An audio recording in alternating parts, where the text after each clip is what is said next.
पूर्णिमा की रात थी। पूरा गांव सो रहा था, लेकिन जंगल के उस पुराने तालाब के पास पानी अचानक सोने की तरह चमकने लगा। धीरे धीरे पानी के बीच से एक हाथ बाहर आया और उसी समय गांव की एक गरीब लड़की पूजा अपने बीमार मां के लिए पानी भरने वहां पहुंची। जैसे ही उसने घड़ा पानी में डाला, तालाब के अंदर एक पूरा जादुई राज्य दिखाई देने लगा और पानी के अंदर से आवाज आई, पूजा, हमें बचाओ। उसे नहीं पता था, उस रात से उसकी साधारण जिंदगी हमेशा के लिए बदलने वाली थी। फैंटेसी स्टोरी हिंदी में आपका स्वागत है, जहां जादू, साहस और कल्पना से जन्म लेती हैं राजाओं, राजकुमारियों और वीर योद्धाओं की अद्भुत कहानियां। अगर आपको ऐसी ही कहानियां पसंद हैं, तो चैनल को लाइक और सब्सक्राइब जरूर करें। अब बढ़ते हैं कहानी की ओर। पहाड़ों से घिरा एक छोटा सा गांव था। गांव के चारों ओर हरियाली थी। सुबह होते ही सूरज की सुनहरी रोशनी खेतों पर पड़ती थी। उसी गांव में रहती थी एक लड़की, पूजा। पूजा बहुत गरीब थी। उसके पिता अब इस दुनिया में नहीं थे। मां अक्सर बीमार रहती थीं। लेकिन पूजा कभी शिकायत नहीं करती थी। वो हमेशा मुस्कुराती रहती, सबकी मदद करती। हर सुबह वो गांव के बाहर पुराने तालाब से पानी भरकर लाती थी। वो तालाब थोड़ा अलग था। उसके चारों ओर बड़े बड़े पेड़ थे। दिन में भी वहां हल्की ठंडक रहती। पानी इतना साफ था कि आसमान उसमें साफ दिखाई देता। गांव के बुजुर्ग कहते थे, शाम के बाद उस तालाब के पास मत जाना। कोई कारण नहीं बताता था, बस चेतावनी देते थे। पूजा को इन बातों पर विश्वास नहीं था। वो सोचती, ये तो बस एक साधारण तालाब है। लेकिन उस रात पूर्णिमा थी। चांद पूरा गोल था। आसमान में बादल नहीं थे। अचानक पूजा की मां की तबीयत बहुत बिगड़ गई। घर में पानी नहीं था। मजबूरी में पूजा रात को ही तालाब की ओर निकल पड़ी। हवा ठंडी थी। झींगुरों की आवाज आ रही थी। जंगल शांत था। जब वो तालाब के पास पहुंची, वो रुक गई। तालाब का पानी हल्का हल्का सुनहरा चमक रहा था। पूजा की धड़कन तेज हो गई। ये कैसे हो सकता है? उसने धीरे से घड़ा पानी में डाला। जैसे ही घड़ा पानी को छुआ, पूरा तालाब तेज रोशनी से भर गया। पानी घूमने लगा। बीच में एक गोल चक्र बना और उस रोशनी के बीच से एक आकृति उभरी। वो एक सुंदर स्त्री थी। उसके वस्त्र पानी की तरह लहराते थे। बाल चमक रहे थे। आंखों में नीली रोशनी थी। पूजा डर गई। एक कदम पीछे हट गई। लेकिन वो स्त्री मुस्कुराई। उसकी आवाज बहुत शांत थी। डरो मत पूजा। पूजा हैरान रह गई। आप मेरा नाम कैसे जानती हैं? स्त्री ने कहा। क्योंकि तुम्हारा नाम इस जल में बहुत पहले से लिखा है। पूजा कुछ समझ नहीं पा रही थी। तभी तालाब का पानी शीशे जैसा साफ हो गया। पानी में एक दृश्य उभरा। एक भव्य राज्य, सोने से बने महल, आसमान में उड़ते रथ, संगीत और रोशनी। लेकिन अगले ही पल सब कुछ पत्थर बन गया। लोग, पेड़, जानवर सब जमे हुए। महल के सामने एक युवा राजकुमार खड़ा था, लेकिन वो भी पत्थर बन चुका था। पूजा की आंखों में आंसू आ गए। ये क्या है? रक्षक बोली, ये स्वर्ण लोक है। एक समय ये खुशियों से भरा राज्य था, लेकिन एक दुष्ट जादूगर ने इसे समय में कैद कर दिया। पूजा ने धीरे से पूछा, और आप कौन हैं? मैं इस तालाब की रक्षक हूं। स्वर्ण लोक का द्वार इसी जल में छिपा है। हवा अचानक ठंडी हो गई। रक्षक ने कहा, भविष्यवाणी कहती है, एक ऐसी लड़की जिसका मन शुद्ध हो, जो लालच से दूर हो, वही इस जादू को तोड़ेगी। उसने सीधे पूजा की ओर देखा। वो लड़की तुम हो। पूजा घबरा गई। मैं तो बस एक साधारण लड़की हूं। रक्षक मुस्कुराई। सच्ची शक्ति हमेशा साधारण दिलों में होती है। तभी अचानक आसमान में गरज हुई। तालाब का पानी एक पल के लिए काला हो गया। रक्षक का चेहरा गंभीर हो गया। वो जाग चुका है, समय कम है। उसने पूजा के हाथ में एक छोटी सुनहरी माला रखी। अगली पूर्णिमा की रात ये माला स्वर्ण लोक का द्वार खोलेगी। लेकिन याद रखना, अंदर जाने वाला कभी वैसा नहीं लौटता जैसा वो गया था। अचानक रोशनी तेज हुई, सब कुछ शांत हो गया। तालाब फिर सामान्य हो गया, जंगल फिर शांत था। पूजा अकेली खड़ी थी, उसके हाथ में माला हल्की चमक रही थी। दूर पेड़ों के पीछे दो लाल आंखें चमकीं। किसी ने धीमे से कहा, तो आखिर रक्षक ने उसे चुन ही लिया।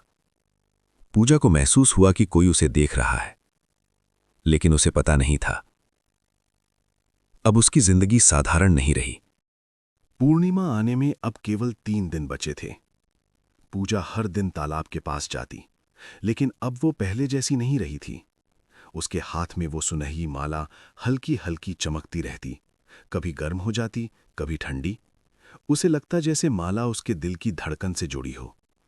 घर में उसकी माँ की तबीयत थोड़ी ठीक होने लगी थी, लेकिन पूजा के मन में एक डर और उत्साह दोनों थे। क्या सच में कोई जादुई राज्य है? क्या वो सच में चुनी गई है? गांव में किसी को कुछ पता नहीं था, सब कुछ सामान्य था। लेकिन जंगल के अंदर कहीं गहराई में एक काला धुआं धीरे धीरे घूम रहा था। वही दुष्ट जादूगर जो स्वर्ण लोक को पत्थर बना चुका था, उसने भी उस रात की हलचल महसूस कर ली थी। उसकी आंखें आग की तरह लाल थीं। अगर वो लड़की द्वार तक पहुंच गई तो मेरा जादू टूट सकता है। उसने अपने हाथ से हवा में एक काला गोला बनाया। गोले के अंदर पूजा का चेहरा दिखाई दिया। वो मुस्कुराया, तो खेल शुरू होने वाला है। आखिर वो रात आ गई। आसमान साफ था, चांद पूरा गोल था, सफेद रोशनी पूरे गांव पर फैल रही थी। पूजा ने अपनी मां को सुलाया, धीरे से दरवाजा खोला और तालाब की ओर चल पड़ी। आज जंगल अलग लग रहा था। हवा में हल्की चमक थी, पेड़ों की पत्तियां जैसे चांदी से बनी हों। जब वो तालाब के पास पहुंची, उसका दिल तेज धड़कने लगा। तालाब का पानी आज पूरी तरह सुनहरा था, जैसे पिघला हुआ सोना। जैसे ही उसने माला को अपने हाथ में कसकर पकड़ा, माला तेज चमकने लगी। तालाब के बीचों बीच रोशनी का एक बड़ा चक्र बना। पानी 2 हिस्सों में बंट गया और नीचे सीढ़ियां दिखाई दीं, सुनहरी सीढ़ियां जो पानी के अंदर गहराई तक जा रही थीं। पूजा का गला सूख गया। उसे रक्षक की बात याद आई, अंदर जाने वाला वैसा नहीं लौटता। उसने गहरी सांस ली। अगर मैं नहीं गई तो वो राज्य हमेशा के लिए कैद रहेगा। उसने पहला कदम सीढ़ियों पर रखा। पानी उसे छू भी नहीं रहा था, जैसे रास्ता उसी के लिए खुला हो। हर कदम के साथ माला और तेज चमकने लगी। जैसे ही वो आखिरी सीढ़ी तक पहुंची, अचानक तेज रोशनी हुई और दुनिया बदल गई। जब पूजा ने आंखें खोलीं, वो एक विशाल महल के सामने खड़ी थी। आसमान नीला था, लेकिन सब कुछ शांत था, बहुत ज्यादा शांत। पेड़ खड़े थे, लेकिन हिल नहीं रहे थे। पक्षी आसमान में थे, लेकिन उड़ नहीं रहे थे। सब कुछ पत्थर बन चुका था। सैनिक अपने भाले पकड़े खड़े थे, पत्थर। घोड़े दौड़ने की मुद्रा में, पत्थर। बच्चे खेलते हुए, पत्थर। पूजा की आंखों में आंसू आ गए। इतना सुंदर राज्य, ऐसा कैसे हो सकता है? वो धीरे धीरे महल की ओर बढ़ी। महल के दरवाजे खुले थे। अंदर विशाल दरबार था और वहां सिंहासन के सामने राजकुमार आरव खड़े थे, लेकिन वो भी पत्थर बन चुके थे। उनका चेहरा शांत था, जैसे आखिरी पल में भी वो डरे नहीं थे। पूजा उनके पास गई। जैसे ही उसने उनका हाथ छूने की कोशिश की, अचानक पूरे महल में गूंज हुई, रुको! एक भारी आवाज। पूजा घबरा गई। महल के पीछे से काला धुआं उठने लगा और धुएं से वही दुष्ट जादूगर प्रकट हुआ। लंबा कद, काले वस्त्र, आंखें लाल। वो हंसा, तो तुम आ ही गई। पूजा डर गई, लेकिन पीछे नहीं हटी। मैं इस राज्य को बचाने आई हूं। जादूगर मुस्कुराया, तुम जैसी छोटी लड़की? उसने हाथ घुमाया। अचानक महल की जमीन कांपने लगी। पत्थर बने सैनिकों में से एक हिलने लगा, लेकिन वो जीवित नहीं हुआ, बल्कि पत्थर का राक्षस बन गया। उसकी आंखों में काली आग थी। जादूगर बोला, अगर तुम सच में चुनी हुई हो तो पहले इसे हरा कर दिखाओ। पत्थर का राक्षस धीरे धीरे पूजा की ओर बढ़ा। हर कदम से जमीन कांप रही थी। पूजा का दिल तेज धड़क रहा था। उसने माला को कसकर पकड़ा। माला तेज गर्म हो गई। उसमें से हल्की सुनहरी रोशनी निकलने लगी। राक्षस अब बिल्कुल सामने था। उसने अपना विशाल हाथ उठाया और पूजा पर वार करने ही वाला था। तभी माला से तेज रोशनी निकली। रोशनी सीधे राक्षस से टकराई और एक जोरदार धमाका हुआ। धूल फैल गई। जब धूल हटी, राक्षस जमीन पर गिर चुका था, फिर से पत्थर बन चुका था। जादूगर का चेहरा गंभीर हो गया। अच्छा, तो शक्ति सच में तुम्हारे अंदर है। पूजा थकी हुई थी, लेकिन उसने हिम्मत नहीं छोड़ी। जादूगर बोला, ये तो बस पहली परीक्षा थी। अगर तुम राजकुमार को मुक्त करना चाहती हो तो तुम्हें 3 परीक्षाएं पार करनी होंगी, और हर परीक्षा में तुम्हें अपने दिल की सच्चाई साबित करनी होगी। जादूगर धुएं में बदलकर गायब हो गया। महल फिर शांत हो गया। पूजा अकेली खड़ी थी, लेकिन अब वो डर नहीं रही थी। उसने राजकुमार की ओर देखा। मैं वादा करती हूं, मैं तुम्हें आजाद करूंगी। अचानक महल के फर्श पर एक सुनहरा चिन्ह चमका। वहां एक दरवाजा उभर आया। पहली परीक्षा का द्वार। दरवाजा धीरे धीरे खुलने लगा। अंदर से नीली रोशनी आ रही थी। पूजा ने गहरी सांस ली और अंदर कदम रखा। दरवाजा बंद होते ही स्वर्णलोक का महल गायब हो गया। पूजा ने चारों ओर देखा। वो एक विशाल बगीचे में खड़ी थी। चारों तरफ रंग बिरंगे फूल थे। पेड़ों पर सुनहरे फल लटक रहे थे। पानी की छोटी छोटी धाराएं बह रही थीं। सब कुछ बहुत सुंदर था, लेकिन कुछ अजीब था। ये जगह जिंदा थी, ये पत्थर नहीं थी। पूजा ने धीरे धीरे कदम बढ़ाया। तभी एक मधुर आवाज सुनाई दी, स्वागत है रक्षक। पूजा ने मुड़कर देखा। उसके सामने एक छोटी सी चमकती परी खड़ी थी। उसके पंख नीले थे, चेहरा मुस्कुराता हुआ। मैं परीक्षा की रक्षक हूं, परी बोली।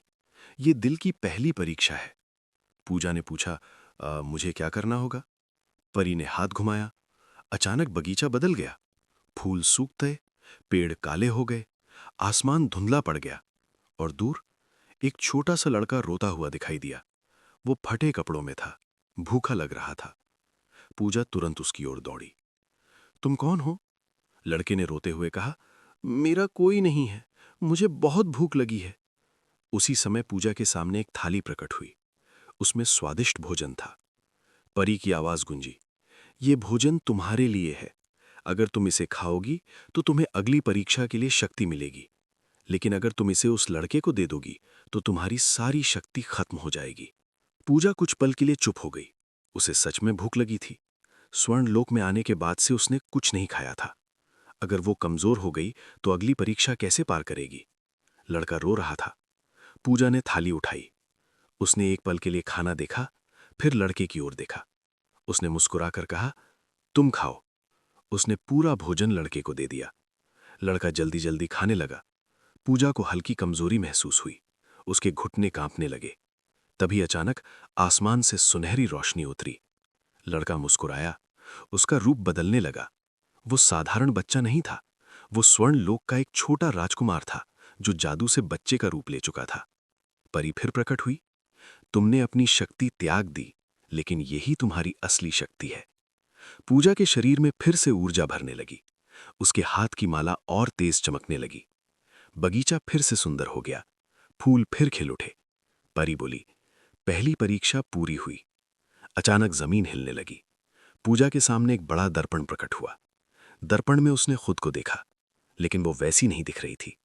उसके कपड़े अब हल्के सुनहरे हो गए थे। उसकी आंखों में हल्की चमक आ गई थी। परी बोली, हर परीक्षा तुम्हें बदल देगी, लेकिन याद रखना, जादूगर अब तुम्हें हल्के में नहीं लेगा। अचानक दर्पण के अंदर काला धुआं भर गया और उसमें जादूगर का चेहरा उभरा। अच्छा किया लड़की, लेकिन अब अगली परीक्षा में तुम्हें अपने डर का सामना करना होगा। दर्पण टूट गया। जमीन में एक और दरवाजा उभरा। इस बार दरवाजा काला था।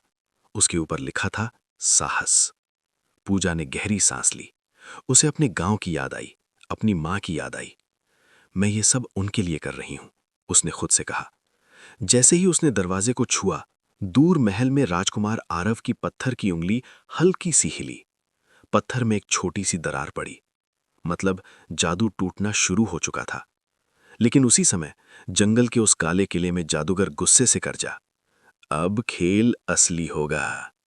पूजा ने साहस वाले दरवाजे की ओर कदम बढ़ाया। दरवाजा धीरे धीरे खुलने लगा। अंदर से ठंडी हवा आई और अंधेरा। पूजा ने बिना रुके अंदर कदम रखा। जैसे ही पूजा ने काले दरवाजे के अंदर कदम रखा, चारों तरफ घना अंधेरा छा गया। न कोई महल, न कोई बगीचा, न कोई रोशनी, सिर्फ ठंडी हवा। पूजा ने धीरे से पुकारा, कोई है? उसकी आवाज गूंजकर वापस आई। अचानक दूर एक छोटी सी रोशनी जली। पूजा उस ओर बढ़ी।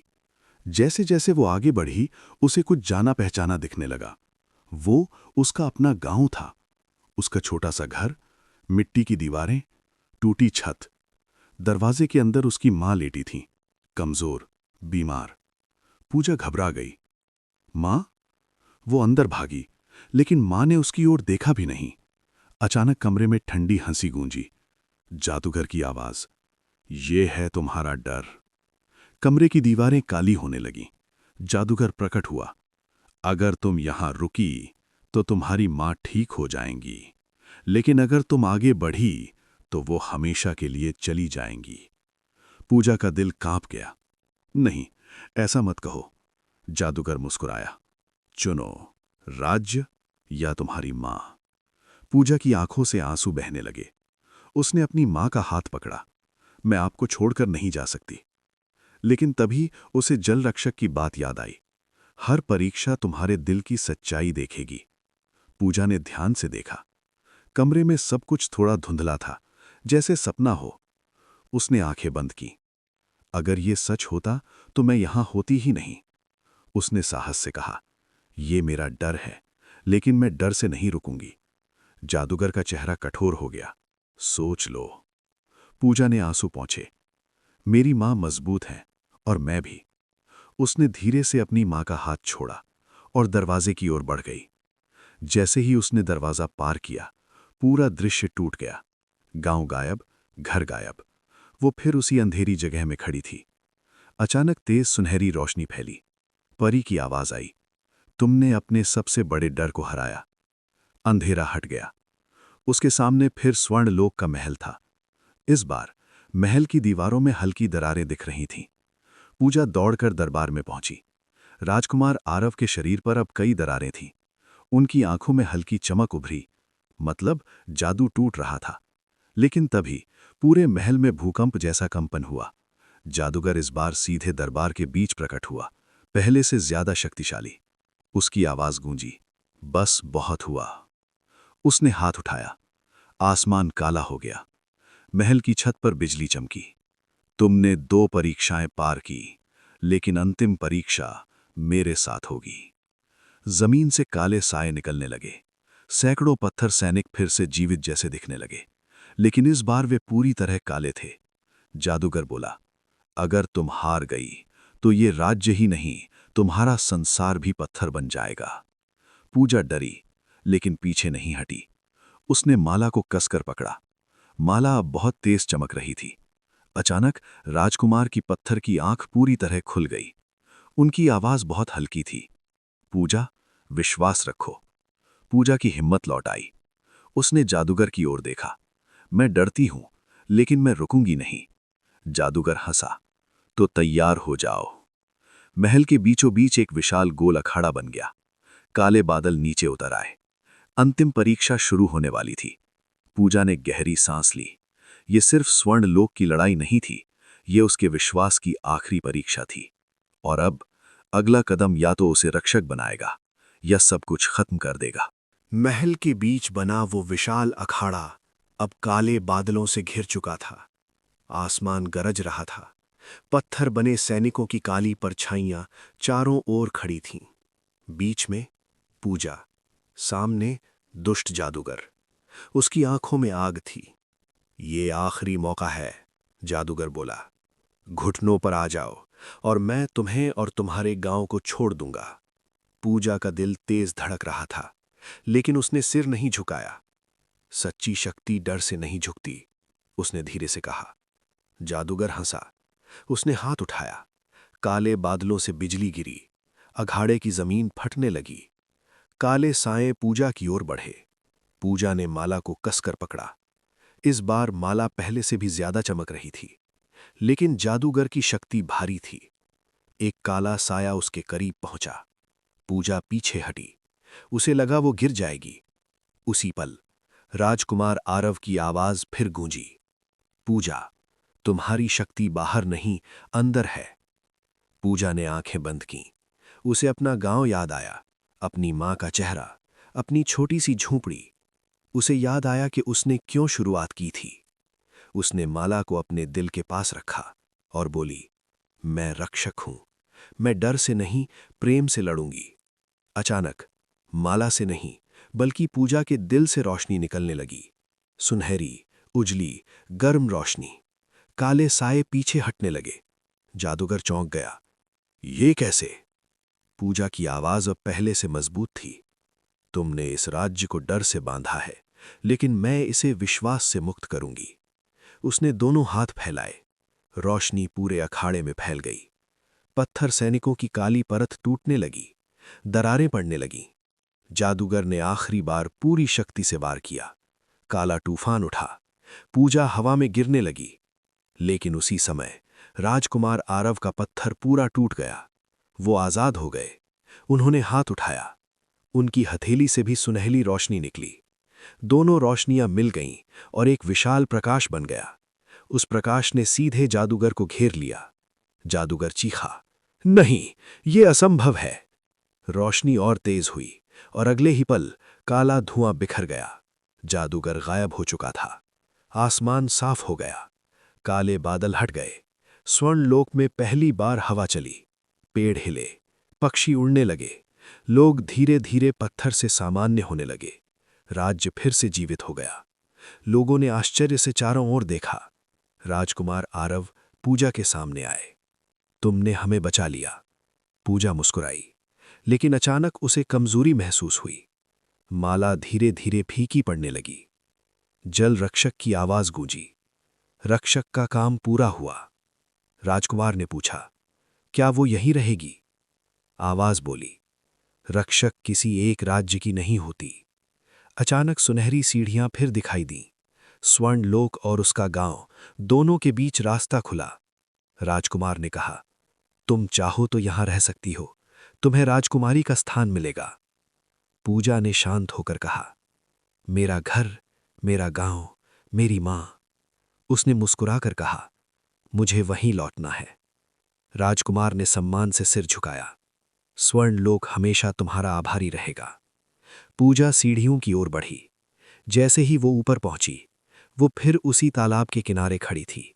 सुबह हो चुकी थी। सूरज की रोशनी पानी पर पड़ रही थी। तालाब अब साधारण था, लेकिन उसके हाथ में माला अब भी थी। बस अब वो हल्की चमक रही थी। पूजा घर की ओर दौड़ी। उसने दरवाजा खोला। उसकी मां उठकर बैठी थी, पहले से स्वस्थ। पूजा, आज मुझे बहुत अच्छा लग रहा है। पूजा की आंखों में आंसू आ गए। उसने मां को गले लगा लिया। दूर आसमान में हल्की सुनहरी किरण चमकी। स्वर्ण लोक अब आजाद था और गांव में एक साधारण लड़की अब भी साधारण ही थी, लेकिन उसके दिल में एक राज्य की कहानी बस चुकी थी। और शायद जब भी पूर्णिमा की रात आएगी, तालाब का पानी फिर हल्का सा चमकेगा, क्योंकि रक्षक की कहानी कभी पूरी तरह खत्म नहीं होती। अगर आपको ऐसी ही जादुई कहानियां पसंद हैं, तो चैनल को लाइक और सब्सक्राइब जरूर करें और कमेंट में बताइए आप अगली कहानी किस पर चाहते हैं।